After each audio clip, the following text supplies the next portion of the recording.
Hai dan salam sejahtera.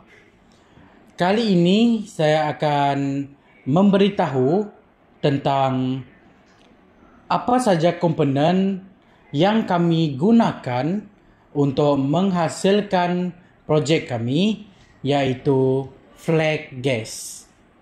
Pertama sekali, kami menggunakan LCD. Yang kedua, kami menggunakan MPU. Ketiga, kami menggunakan buzzer. Keempat, kami menggunakan flake sensor. Dan akhir sekali, kami menggunakan Arduino Uno dan breadboard. Hai, kali ini saya akan menerangkan fungsi-fungsi setiap komponen dalam projek ini. Yang pertama iaitu buzzer. Buzzer ini fungsinya untuk mengesan bunyi yang isyarat yang diberi. Yang kedua, paparan skrin. Paparan skrin ini untuk menunjukkan paparan yang dilakukan oleh isyarat. Yang ketiga, MPU. MPU ini bergerak mengikut paksi X, Y dan Z.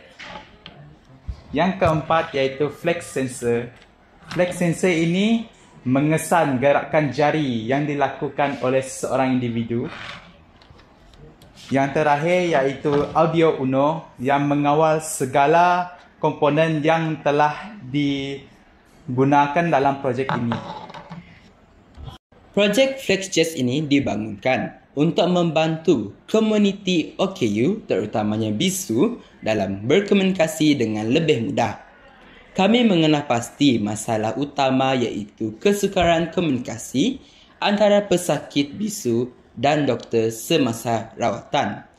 Melalui FlexJazz ini, kami ingin menyediakan sistem bantuan komunikasi interaktif bagi memudahkan pesakit menyampaikan maklumat dengan jelas dan meningkatkan keberkesanan rawatan.